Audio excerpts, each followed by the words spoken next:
they're both very thin-skinned. They're both very vindictive people.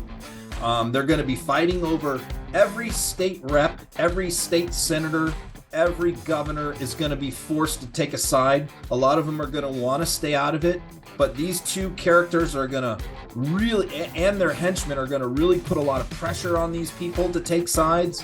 The influencers are already fighting with each other and going at each other like crazy right now. That's only going to get worse. These people who are lifelong friends and allies now hate each other. I've seen this happen. Hello, everyone, and welcome to the Aaron Rupar Show. Today, I am thrilled to be joined by my second-time guest on the podcast, Ron Filipkowski. Ron probably needs no introduction. Like I said, he was actually the guest on the very first episode of this podcast, and he tracks Republican politics probably more closely than just about anyone, and has been posting a lot of really interesting tweets about Ron DeSantis' campaign, Donald Trump, right-wing influencers, all that sort of interesting stuff that will be in the news more and more as the primary campaign gets underway. We are recording this earlier on Wednesday, hours before a Twitter space in which Ron DeSantis is expected to announce his presidential campaign in conversation with Elon Musk. Obviously, that is a fascinating development on a number of levels, and Ron and I get into that. Ron, much to my surprise, is actually quite optimistic about DeSantis' prospects for defeating Trump. And so we kind of talk through what a successful DeSantis campaign could look like. We talk through Tim Scott's candidacy as well, and all sorts of other things having to do with the Republican primary. So this is sort of, I think, a table setter for what we will see in American politics in the months to come.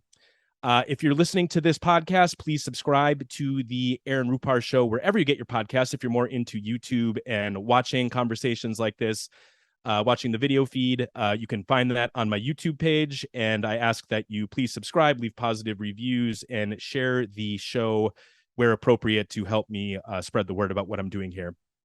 Without further ado, let's get to my conversation with Ron.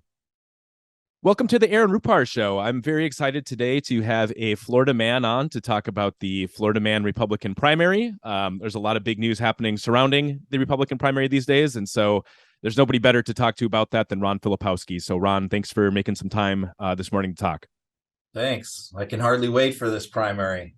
Yeah, well, it's already underway. We're already experiencing it. And today is obviously a big day. We're talking on Wednesday, earlier in the day. So we are not going to be able, obviously, to talk about the content of the big, maybe the most anticipated Twitter space of all time. I can't think of one that's been more anticipated than Elon Musk and Ron DeSantis, two very charismatic individuals doing an audio-only event to announce DeSantis's presidential campaign. And I think you had a tweet kind of along those lines, too, kind of highlighting the fact that, the audio-only nature of this Twitter space is not ideal, I wouldn't think, because, you think about when candidates such as Tim Scott or Nikki Haley, they do these big speeches to announce their campaigns, and you kind of splice that up, use clips, and they circulate on cable news and elsewhere. It remains to be seen how that will work with the Twitter space. People will just take little fragments of audio. There's also questions about, whether Twitter can handle the amount of traffic that an event like this will attract. So, there'll be a lot, by the time that people are listening to this, we'll know a lot more about that. But there's still a lot to talk about even beyond the content of the event. And Ron, I'm curious to kind of get your thoughts about kind of the strategy behind using, leveraging Elon Musk in a Twitter space if you're Ron DeSantis to launch your campaign. What do you make of that move, and what do you think it says about DeSantis's campaign? Yeah, I think there's three things here. One is I understand the argument of wanting to tap into Musk's audience, and obviously Musk is going to put this out to his followers, so it won't just be a Twitter space. So he's got 138 million followers. So I understand the benefit there, but I don't understand him launching his campaign this way. I understand him wanting to do a Twitter space with Musk, but when you're announcing your campaign, it seems like the atmospherics, like you said, you want people to clip it, to go on local news, to go on national news. Obviously that won't happen here. I read a funny tweet from a Trump supporter saying that the reason why he's doing this is so no one can see his facial expressions. Yeah. And because he also found somebody is more socially awkward than himself, which will kind of make him look good by comparison. I also noted that David Sachs is, I guess, moderating this discussion. So I don't know that makes it any better. Right. Maybe Sachs will chime in with some of his pro-Putin, pro-Russia questions. He seems to be Musk's spiritual advisor on foreign policy, PayPal guy. Good choice. But, the other thing is, I read an interesting article that talks about that he is patterning his campaign, possibly his media strategy, after Glenn Youngkin's, which was to kind of ignore mainstream media, freeze mainstream media out, try and do more of an online campaign and grassroots campaign. I understand the strategy. I don't think it necessarily works in a national campaign. I think you can pull that off in a state.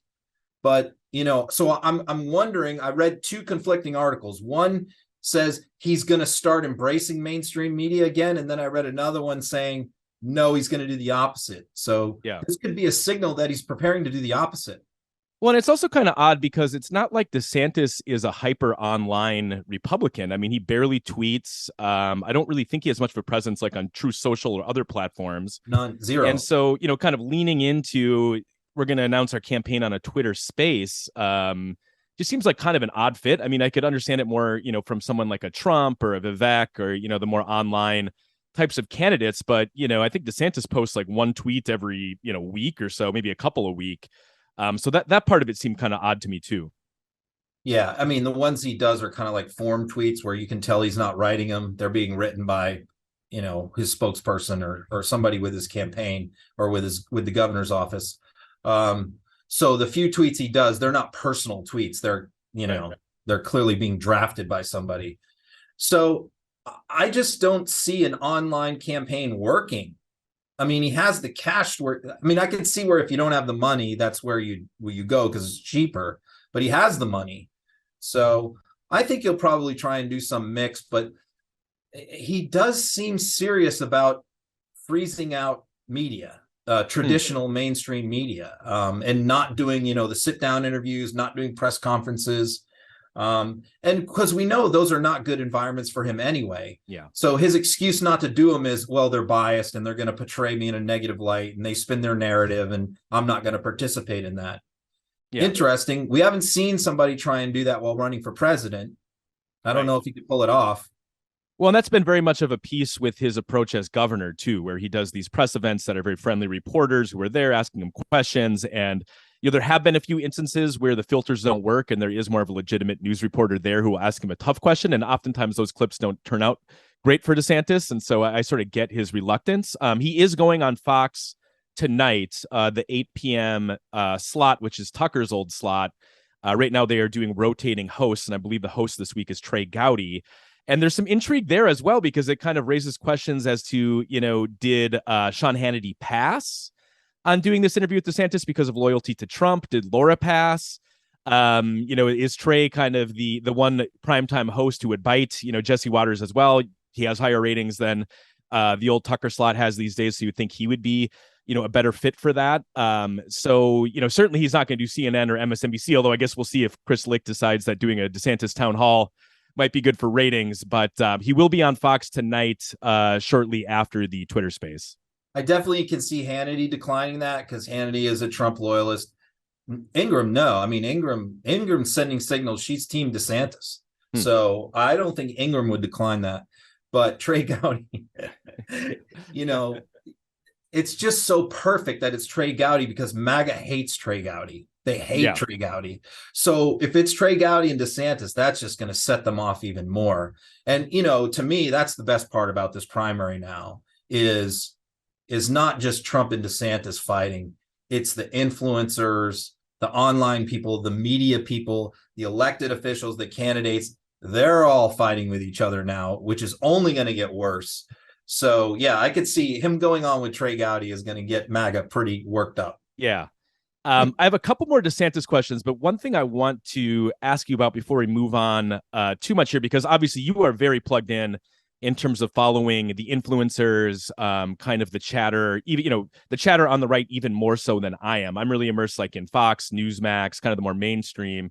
you get a lot of clips from, the influencers, kind of people below the surface who have a lot of sway on the right, but, aren't household names necessarily.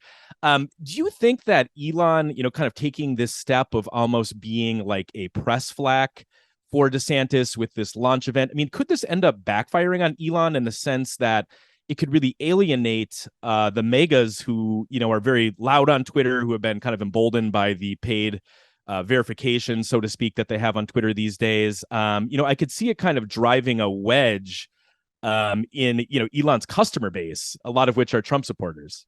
Definitely.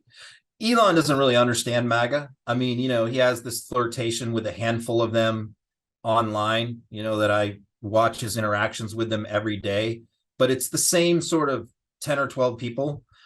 He doesn't really understand the broad base of the MAGA people. And yes, I mean, all of them, that they came to love Elon because he let a lot of them back on Twitter, and so they're very grateful and thankful to him that all of these people, the J6 people and all these other ones, have been let back on the platform. So they're very happy about that. But I think a lot of them are very wary of Musk and a little distrustful of him and don't really know what to make of him. And then you also have people like Steve Bannon and Donald Trump even that are quite critical of Musk for his ties to the Chinese Communist Party, all the business that he does in China, the fact that he supposedly was a Democrat in the past, the fact that he's supposedly a globalist and a tech bro and all that. So I think they're already a little, leery of him. And I think once he starts to go all in on DeSantis, as I expect him to do, I think he's going to really kind of blow it with a lot of them. And it makes no sense for somebody like him to start becoming a partisan figure, especially, with his car company, with all these other businesses. It just makes no sense to me whatsoever. But well, and you were kind of on fire yesterday because I thought, I retweeted this as well, your tweet about how, we just got done with, and I'm kind of extrapolating from your tweet a little bit, but we just got done with basically a 2-month meltdown over the Twitter files and this idea that, Twitter in 2020 kind of had a finger on the scale for Biden. They suppressed the Hunter Biden laptop. They were flagging tweets for misinformation that were, resulting in a lot of Trump supporters being banned or having their tweets suppressed, that sort of thing. And now here we are in the early stages of the 2024 cycle, and the new owner of Twitter is literally hosting a town hall event, to announce Ron DeSantis's presidential run. So, it's like the very thing that these people were so mad about just a couple months ago, and, their congressional hearings and, innumerable Fox segments about that. Elon is doing the exact same thing, if not, clearly far more egregious, just months later. Yeah, worse. I mean, this would be like as if Jack Dorsey had been on there in 2020 every day banging the drum for Joe Biden. Right. I mean, imagine the right wing would have went absolutely nuts if he had done that.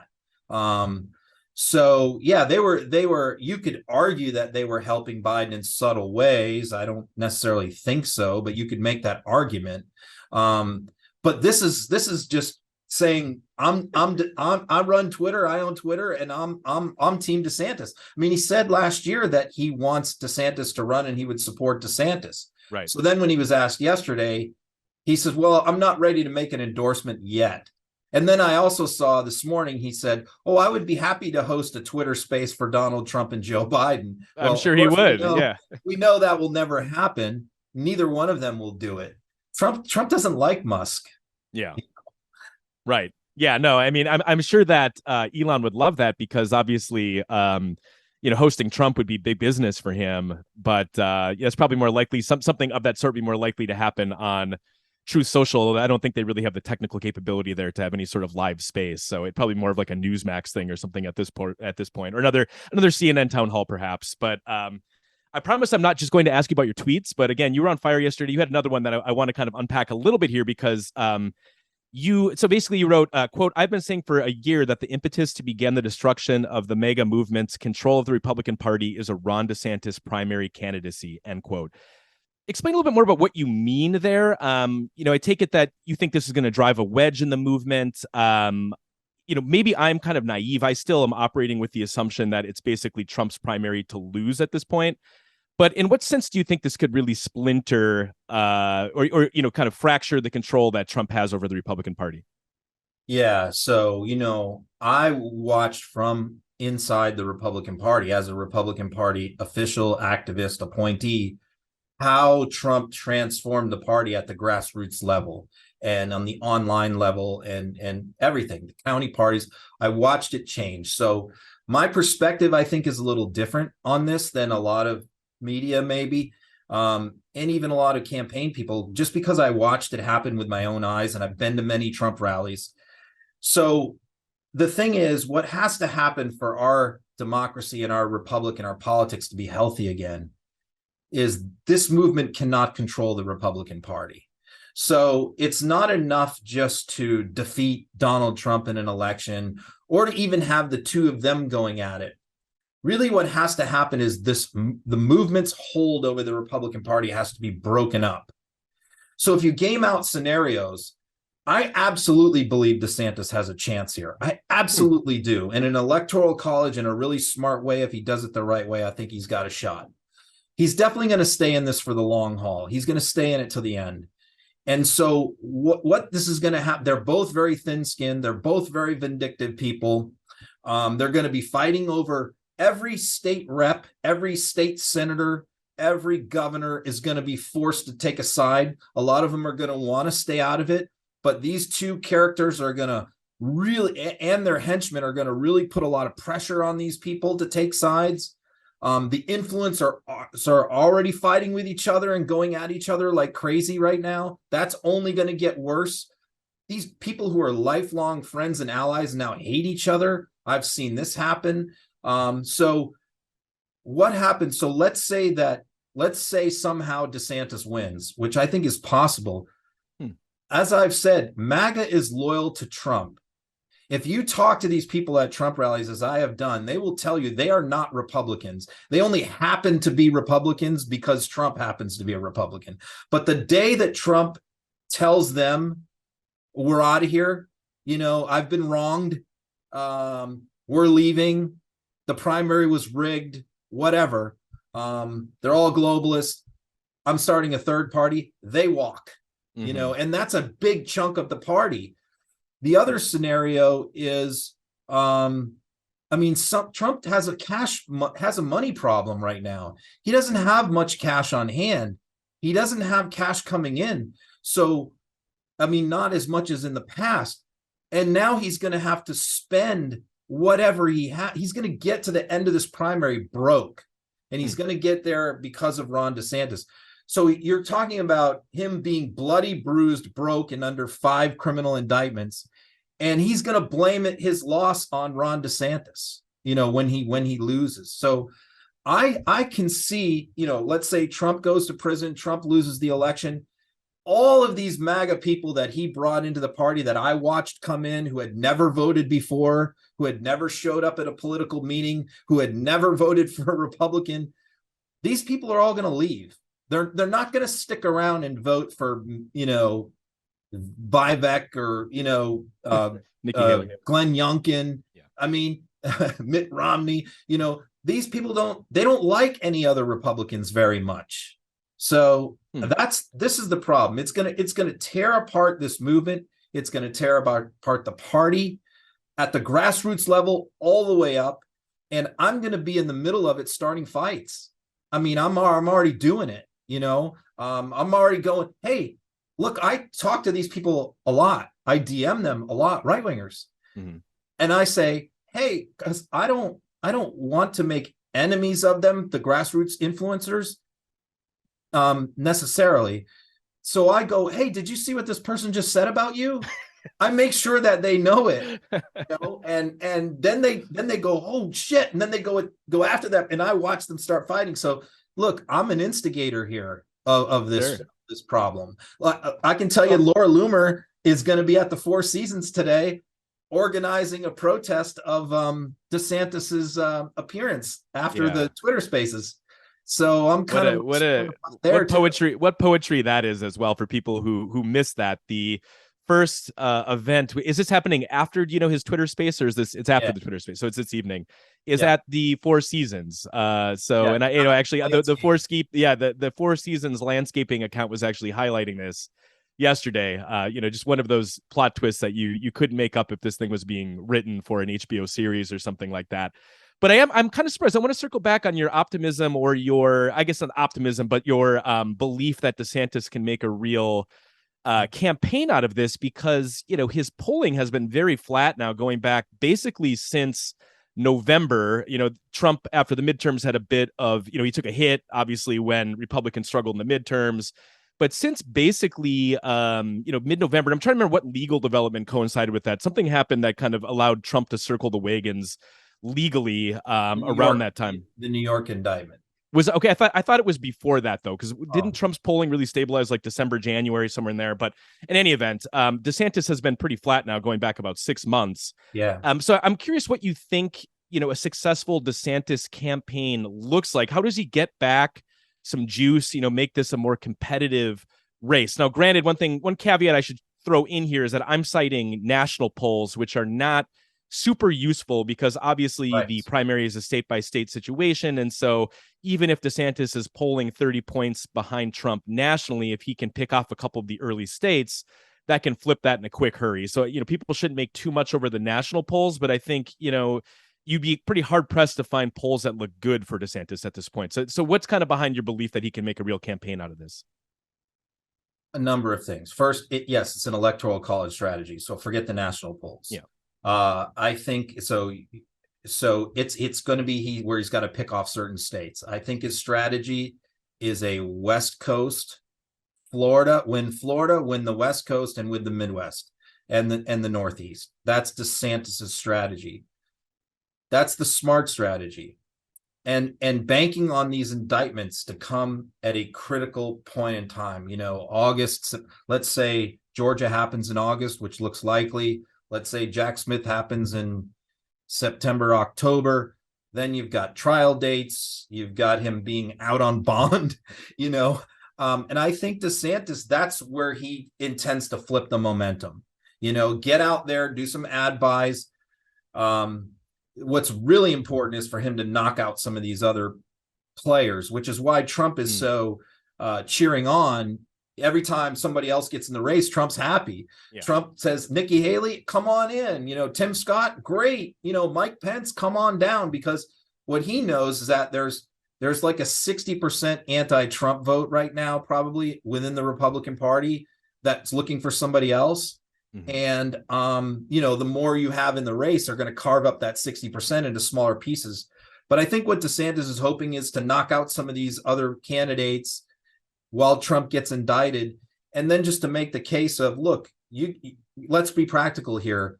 There's no way that the American people in a general election are gonna elect a president who's under multiple felony indictments, federal and state. Mm-hmm. So I think that that's the case that he's going to make. So how can you validate any poll in May of 2023 when you have the front runner about to be indicted multiple times? Mm-hmm. Like, these polls to me don't mean anything. They're so irrelevant to me. I pay no attention to them. But the thing is, DeSantis has to do this in a smart way, and I'm not seeing that. Right. I mean, DeSantis is fighting with Trump over the MAGA base, over the MAGA voters, and he's doing it with his strategy, his policy. He's saying, look, Trump says he's going to do all this stuff. I've actually done all this stuff. Look at all these things I've done. And that's his stump speech. He rattles off all the things he's done in Florida. The problem is MAGA doesn't care about policy. They look at those things and they go, yeah, great.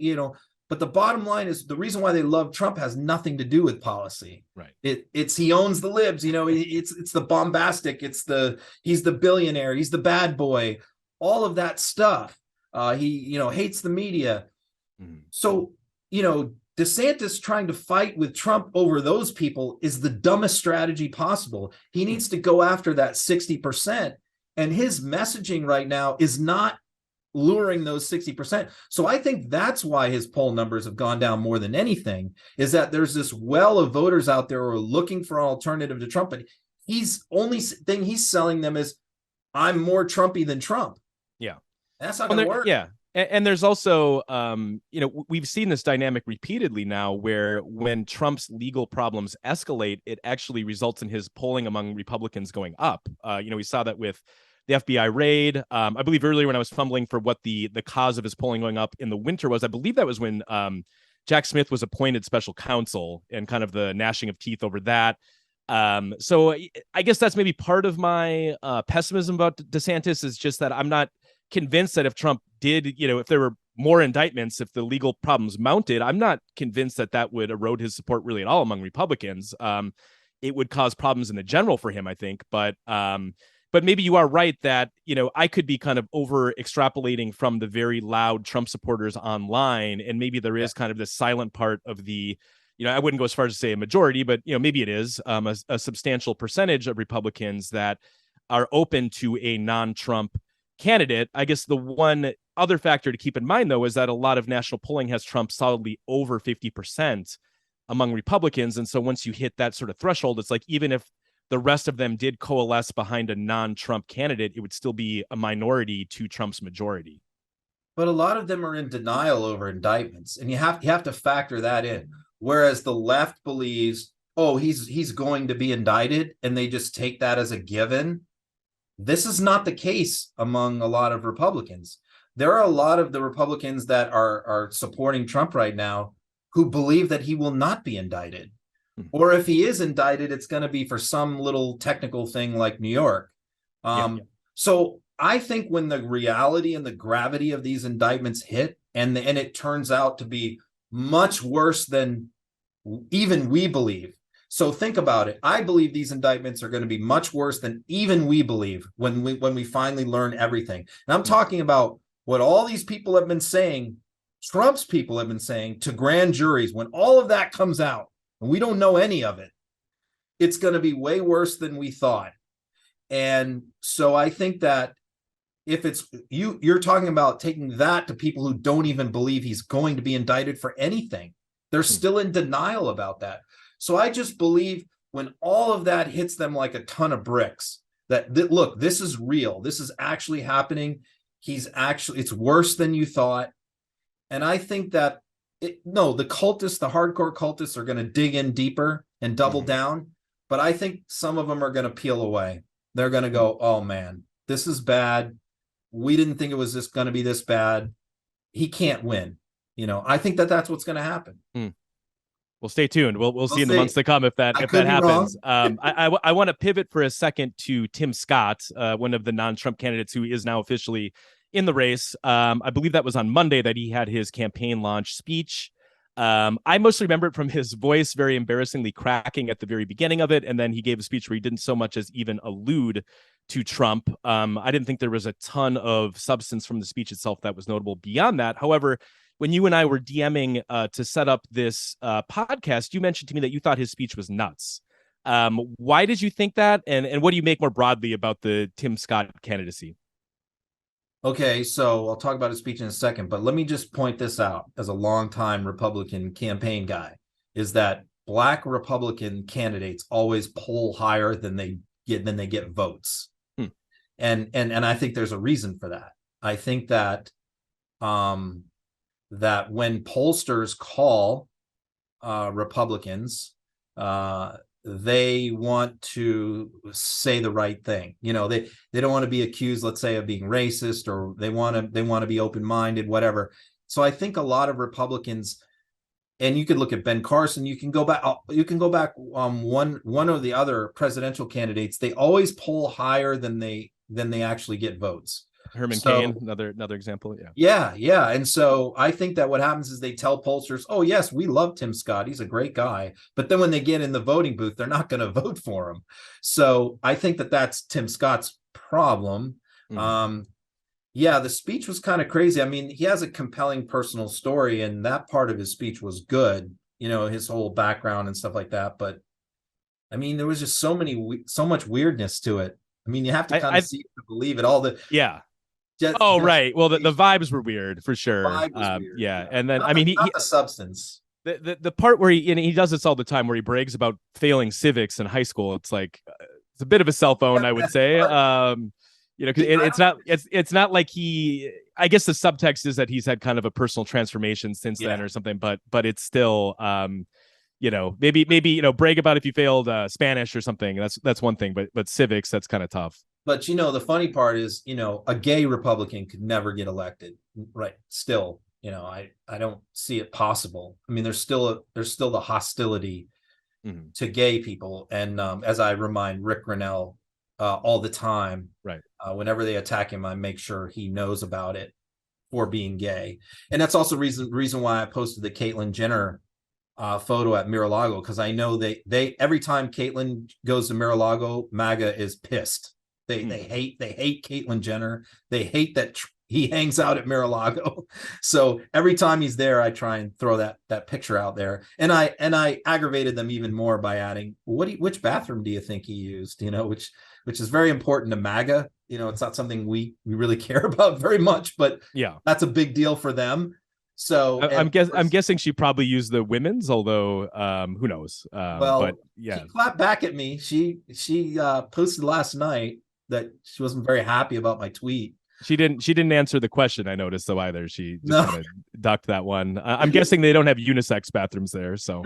No, she pointed out, all right, I grew up with Bruce, that they have 34 bathrooms apparently at Mar-a-Lago, so it wasn't an issue.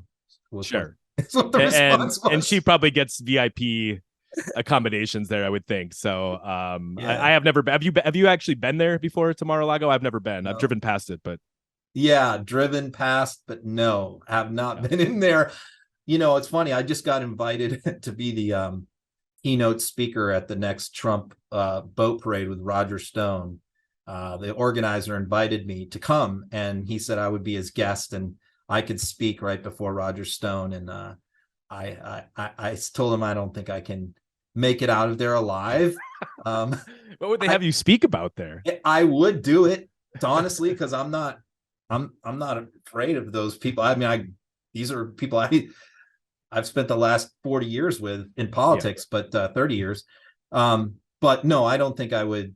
That kind of an environment has a lot of pretty scary people at the boat parades. I've been to them, like blending in, but I can't blend in anymore. So they all know who I am and they all hate me. Roger definitely hates me, so. What are kind of what's the vibe like in Florida? Because, obviously DeSantis is the governor there. Trump is probably the most famous resident at this point of Florida. Is this kind of consuming the news cycle down there, this primary? Is it very polarizing with people kind of taking sides? I mean, you're obviously still associated with a lot of Republicans, although you're no longer a Republican. I'm sure you're kind of plugged in with what's going on. So, just give us a sense for those of us who are not in Florida of how things on the ground are playing out as this primary really starts heating up. I think DeSantis will beat Trump in Florida. And that's my feeling. I really do. I think that DeSantis is still very popular with Florida Republicans, without a doubt. So I think that it will be very close. I think he has to win. DeSantis has to win Florida to pull it off. I think he's banking on that. Is it early in the process, the Florida primary? Like where does that fall? The early ones obviously can be more important just to kind of set the trajectory of things, but yeah, it's early-ish. Okay. Yeah, it's one of the earlier ones, but not like, I think it's probably like maybe 9th or 10th in there. Maybe right after Super Tuesday, right in there. But the interesting thing is the elected officials and the endorsements here. The chair of the party is trying to stay neutral, whether Trump and DeSantis will allow that to continue. He's clearly a DeSantis guy, but he's trying to play both sides. So he's kind of in the middle of it. But, most of all of the state legislative delegation has endorsed DeSantis, almost all, with the exception of Joe Gruters, who is the past chair of the party, who's always been a Trump loyalist. So that's interesting. And again, I don't know how much these endorsements mean either. Yeah, I think we overplay endorsements. Well, because the flip side of that coin is that hasn't basically the entire Republican congressional delegation from Florida endorsed Trump. That's the other side. Yeah. What, if anything, explains that difference? That's odd to me that the congressional members are all Team Trump, and then I guess maybe it's just the state officials are working day to day with DeSantis, and so there's a little more of a closeness there. He has the ability to blackmail them, Sure. and he already has. Those endorsements were already lined up months ago, and they were lined up during the session. And the word is that they all have their little priorities, legislative priorities for their district. And word was that DeSantis told them, "You're not getting any of your priorities unless you endorse me." Of course, he denies that, but enough people have said that I believe it. So I think that's what happened. What happened is he twisted arms among the state reps. Meanwhile, Trump went after the congressional delegation because he doesn't know the state reps. He knows the members of Congress. So he went after them. Interestingly enough, as Greg Steube spilled the beans on, DeSantis blew them off. He said he tried to call DeSantis a couple times, and DeSantis didn't return his phone call. Yeah. So that's where his interpersonal skills, when you only have one playbook. See, this is the difference between the two men. Trump can do the honey and vinegar. As much as we hate Trump, Trump has a charm, and people love him. He does have that. Put his arm around, he compliments you. He does have the interpersonal skills that DeSantis does not have. Right. And he can threaten, and he can also honey you up and sweet talk you. DeSantis only has one playbook: threaten. Yeah. And that doesn't work with a congressman, Right. Interesting. Yeah. I mean, do you think that there's an appropriate amount made over? I mean, maybe there is DeSantis's lack of interpersonal skills. I mean, he went up to New Hampshire over the weekend, and the trip seemed to mostly backfire because the only reporting I really saw from it were little video clips of him being extremely awkward in diners and, having kind of weird facial expressions that I think you even had a tweet where you said something like, it's as though he has an earpiece with his wife, Casey, telling him what expression to make and when, sort of thing. I sometimes wonder, as someone who kind of traffics in video clips, you can take things out of context and make, almost anybody look bad or look awkward if you kind of hone in on a small snippet of time. But there seems to be enough here with DeSantis where, it seems to be kind of a real thing. How much of a problem do you think this is going to be for him? I mean, do you think it's really going to be debilitating when he's introduced to a national audience, the fact that he just seems like kind of an awkward guy that you wouldn't really want to spend time with? Yeah, well, what you said is true, but like they clip Biden every day, his gaps and his mistakes, and we see those. I see him every day, and that's it's tough, but to watch some of the stuff that they clip. And the problem is, many people on the left never see those mistakes or gaffes. I see them, and so that causes me to maybe have a little bit of a different opinion about the race than many other Democrats. But the reason why this is so beautiful is because the left is allied with the Trump supporters. Yeah. With respect to DeSantis. So look, the clip of the snot, look, I got that from Brendan Dilley, who is just a right-wing mischief maker nutcase. Yeah. Who I got that from. And the high heel, like we're passing stuff back and forth, me and Trump influencers. So the beautiful thing is, in a situation like that where we might make fun of it, then the right would jump on me and come back at me, saying, that this is all bullshit and I fabricated it or whatever. There'd be this push pull. Yeah. But now there's not the push pull. It's I'm putting stuff out. They're picking it up. They pick up my stuff. They're all following me, all the MAGA people, because they love my anti-DeSantis stuff. Yeah. So they take my stuff and they retweet it. I'm taking their stuff. So it's like Trump supporters and me and people like me on the left together. It's a non-aggression pact. So this is why I think, it's going to be just brutal for him. Yeah. And he doesn't have a thick enough skin to be able to take it. Yeah. And the snot video, for people who may have missed this, was DeSantis was filmed at some sort of meet and greet event where basically he kind of like, it wasn't quite like a sneeze, but he put his hand up to his nose and kind of scraped it as though he was kind of getting a booger off there or something, and then immediately patted a guy on the back who's in a wheelchair. There's really no way to spin that. I mean, you see it's a short clip, but I mean, it kind of says everything you need to have said about that situation there. And just one note on the Biden stuff. I mean, certainly, there are a lot of clips of Biden gaffes and him kind of, having verbal mistakes, stumbling, that sort of thing. I think the right really does a lot of harm to their cause by, especially like the RNC research account, where they will post like, they'll post like 3-second sentence fragments, where like it's so clearly deceptive that, Biden is obviously a pretty target rich environment if you're just trying to highlight kind of verbal stumbles and him sounding like he's confused or not really making sense. And, and I guess lefties have been accused from time to time of doing similar stuff with Trump. But, I think, when you have an official RNC account that's kind of pushing out these 3-second, 4-second clips that are so transparently out of context and misleading, I would argue that does more harm to their cause than good, actually.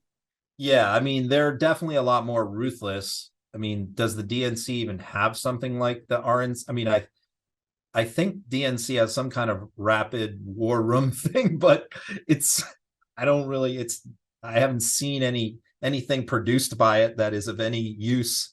I think the two of us are more valuable than anything official that they have. But I do think that the Republican accounts like that, war room type, rapid react type, are very effective. But I agree with you. They overplay sometimes they point out things that are supposed to be embarrassing that he did. One was he kissed his granddaughter, right, and they're always saying he's a pedophile and he always touches kids, and so they played that up. And I think maybe they didn't. Well, I think they knew it was his granddaughter that he kissed on the forehead. It was her first time voting. I remember that's what it was. She was 18 and he was there with her, and she was voting in the 2022 midterms.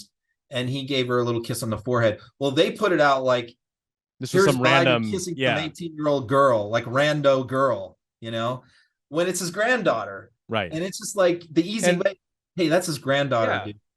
Well, and that's kind of the problem, is that the zone is so flooded with BS that even if like it turned out that there's this House investigation into the Biden finances right now, and you have Nancy Mace talking about prostitution rings, and Marjorie Taylor Greene was on Bannon's show today talking about Biden being involved in human trafficking and things like this. And like, even if there was something legitimate that came up, that it turned out that Biden really was getting paid off, because of Hunter Biden or something like that, they've created so much doubt and skepticism and confusion that I don't even think that would necessarily break through at this point, because people would kind of discount it right off the bat. And so I don't know. I just think, it's obviously all political, but it could end up doing more harm than good to the Republican cause, because you create so much skepticism over everything that you say that, even for someone like me, who follows this stuff for a living, like out of hand, anything that Nancy Mace or Marjorie Taylor Greene says about the Biden family, I am discounting immediately, and that goes for pretty much any Republican. So there's a cost to, trying to turn everything into this huge conspiracy, or, every interaction with Biden's granddaughter being spun as some sort of instance of pedophilia. Yeah, I mean, they're always overhyping these big reveals, Right. And it's like Mike Lindell does it, Kari Lake does it, James Comer does it. And they're always hyping this is going to be the big moment, where we're going to, and they call these press conferences. And then the first question is, well, do you have anything directly relating to Joe? Well, we're working on that. Or, we lost our informant, or, this has always been the problem. All the sex trafficking stuff has to do with, Hunter hooking up with prostitutes, which they allege some of them were from Ukraine or Russia or wherever. But that has nothing to do with Joe Biden. Whatever Hunter was doing, and he was doing a lot of shady stuff. Well, who cares? He's not in the government. He's not like Jared Kushner, flying to the Middle East to negotiate a peace deal, Yeah. Very last thing. I want to, with the couple minutes we have left here, pick your brain on someone else that I know you tweet about quite a bit and track closely. And you just mentioned her, Kari Lake. She had a big press conference yesterday after her lawsuits about her loss in 2022 was thrown out by the Arizona Supreme Court, and she's now petitioning the U.S. Supreme Court. You had kind of a facetious tweet previewing what an order from the Supreme Court would look like, if it was to install Kari Lake as governor. I know that you were kind of joking about that, but I mean, how worried should we be that something like that could happen? It seems extremely unlikely, obviously, but maybe not. I mean, what are your thoughts on that? Is this something that the Supreme Court could seriously indulge? I mean, that's the funny part of her press conference was that, which is, utterly absurd. I was just trying to joke that maybe Harlan Block could buy off Thomas, a lot of people didn't like that tweet because they thought, don't joke about something like that because it cuts too close to being real. But look, the scariest part of her press conference is what she said about the mail-in ballots. And she basically I've heard this from other Republicans, which is, okay, we've ignored mail-in balloting. We believe that the Democrats have been cheating on mail-in ballots for years and forging signatures. So if that's the way the game is now, we've got to play that game too. And she flat out said that. And my tweet where she said that got some response, but not as much as it should have. I think that's something because if they have it in their head, Democrats are all cheating, we have to cheat too to win. That's a scary prospect for 24. I could see a lot of Republican fraud. And then as soon as Democrats start complaining about fraud, they're going to say, oh, now you're the conspiracy theorist, even though it's legit. Yeah. Yeah, that's a scary prospect. Probably less scary is the possibility that she runs for Senate because she's running. Yeah. I mean, that probably would be, welcome news, I think, on behalf of most Democrats, because obviously, she lost last time around. I don't think her whining tour that she's been doing for 6 months has really endeared her any further to, kind of mainstream voters in Arizona. So there's other dynamics of that race that could obviously get complex if it's if it's Sinema versus a Democrat versus someone like Kari Lake. I guess Kari Lake in that scenario could perhaps win, but as far as Republicans on the ballot go, that's probably the best Democrats could hope for. Yeah. Well, thanks a lot for your time. Sinema makes that a wild card. She doesn't win if it's not a three-way race. That Sinema being in is her only chance. Yeah. Yep. Well, thanks a lot, Ron. Really appreciate your time today. We'll check back in with you as things unfold and get your Florida color on the Republican primary. All right, Aaron. Thanks for the invite. That's it for today. Thanks for tuning in. New episodes of the Aaron Rupar Show drop every Thursday. Please like the show on YouTube or wherever you get your podcasts and share it with your circle. Thank you for tuning in.